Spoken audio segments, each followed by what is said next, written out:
Hello, this is Amber Parrott from Morgan James Publishing, and today I'm so excited to connect with Heather Kent, the author of I Left My Toxic Relationship, Now What? Heather, thank you so much for joining me today.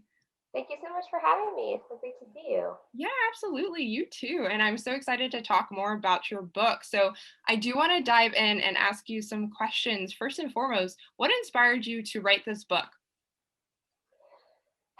So, as a registered psychotherapist here in Canada, I have seen a great number of women coming into my office over the past few years who were struggling with what to do after having left a toxic or an abusive relationship. And it was just so striking to me how many people were coming in and suffering from this problem. And so it was just kind of overwhelming to me that there were so many people suffering and so many this is really prevalent. Sure. And it was actually, and like these people had come in and they had made the really brave and really difficult decision to um, decide to leave. Like they recognized that something was wrong, this wasn't okay, and they managed to somehow extract themselves, but then didn't know what to do next or where to turn or like how to recover or move on from that.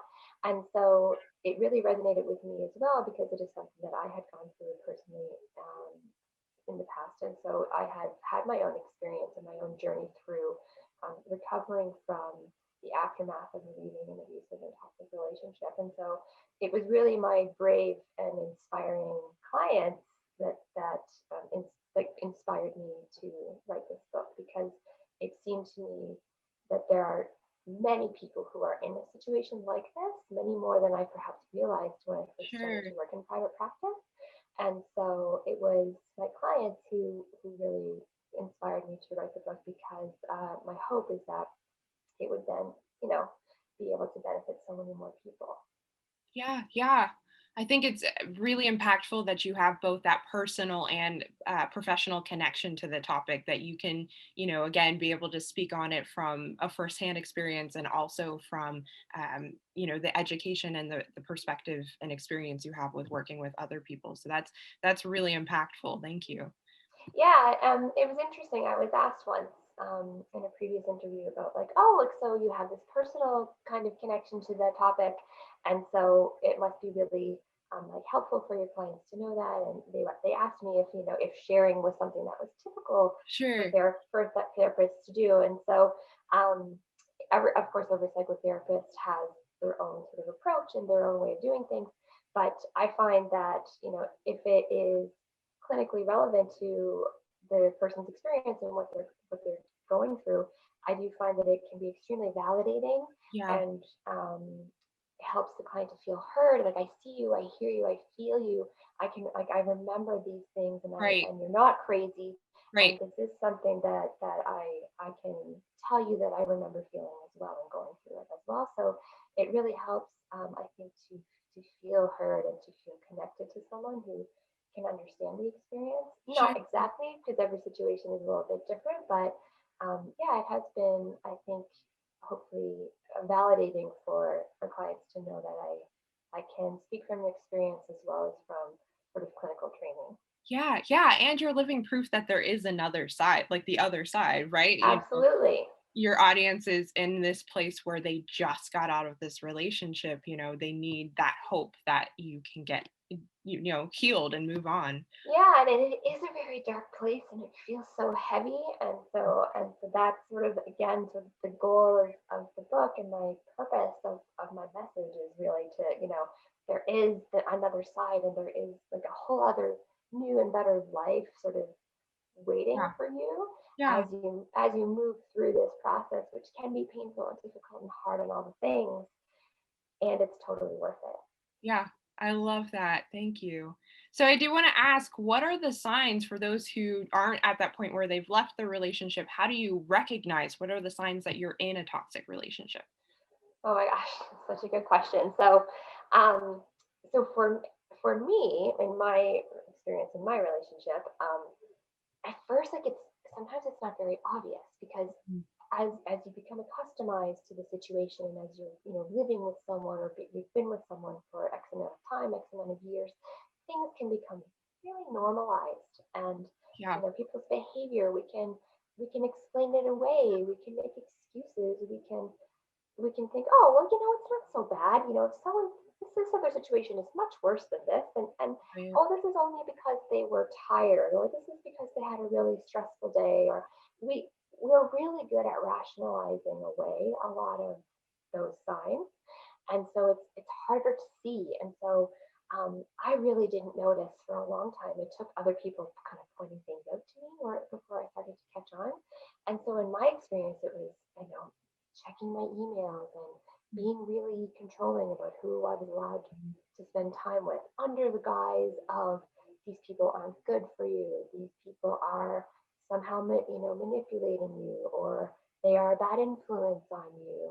You shouldn't be with them. So if they're trying to isolate you from your friends, I had clients who were isolated from their family members and told that their family members were, out to get them or against them in some way. Yeah. Um, and so these manipulation tactics are very subtle but very insidious. And so you kind of don't really notice it until all of a sudden you're like, oh, I used to have friends. Like I used to have a social life. I used to enjoy these things, and now I don't do that anymore. Mm, And then sure. always wondering, like, for me, another big one was when I came home every day. What was I coming home to? Well, it was kind of a little bit like a Russian roulette in terms of what kind of mood are they going to be in? Yeah. What am I going to say that's going to set them off? That kind of walking on eggshells feeling. Yeah.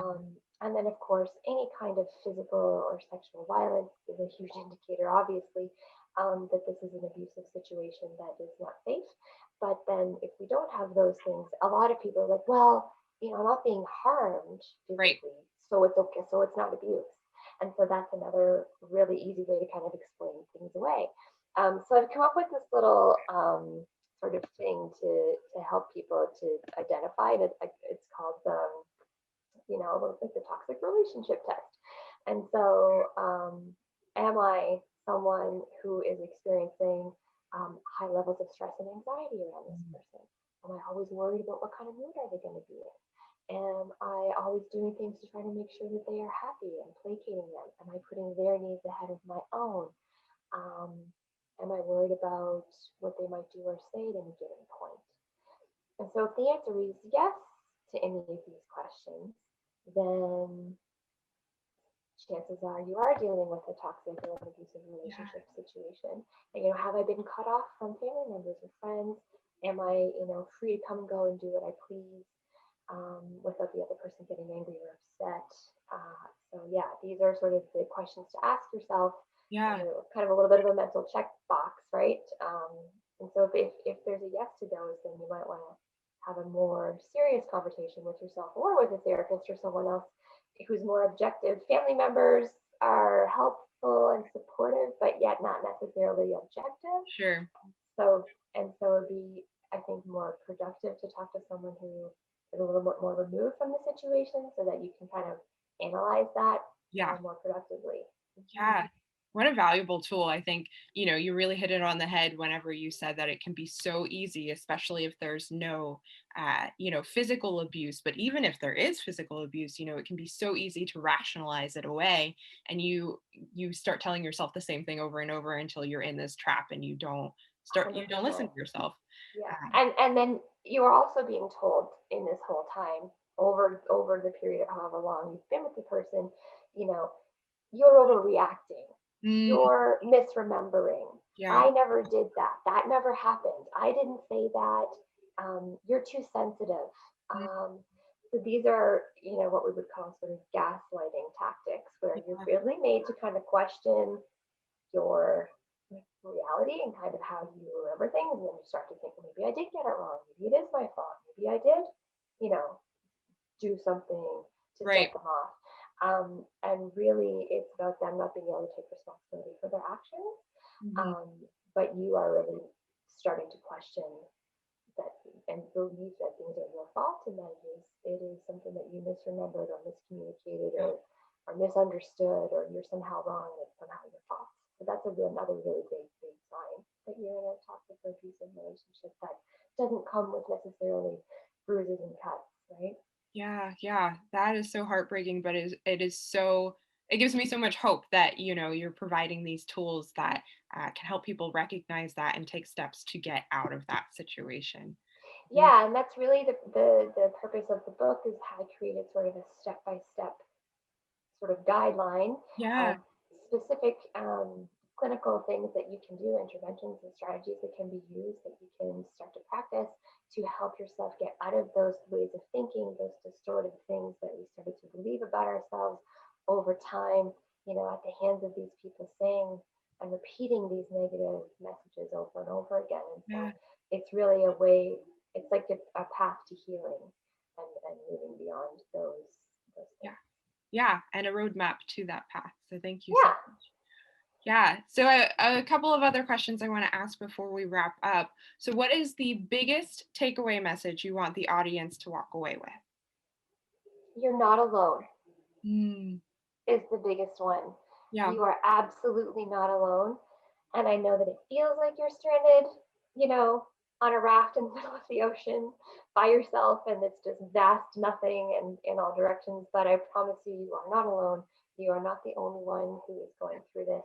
And there is help available to you.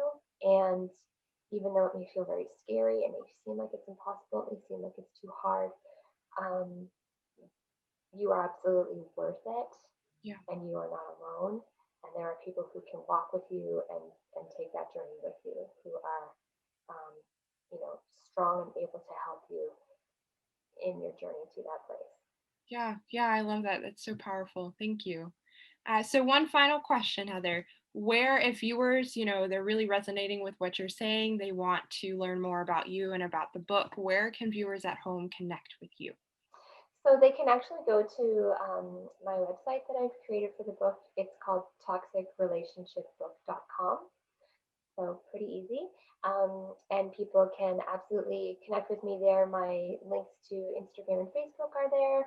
If they would like to book a call to talk to me, and I can do a consultation with them to kind of see what's going on for them and see if I can provide any suggestions of Yeah. next steps for them. They absolutely can book a call with me. There's a link to my calendar so they could book a one-on-one session with me, which is free of charge, of course. And so, if they would like to do that, they can absolutely get in touch with me via toxicrelationshipbook.com.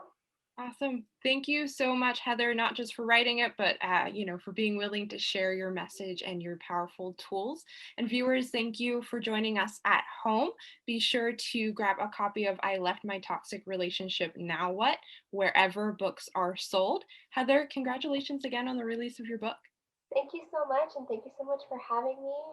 And I look forward to connecting with all of you who may be watching. Yeah, awesome. Have a good one. You too. Thank you.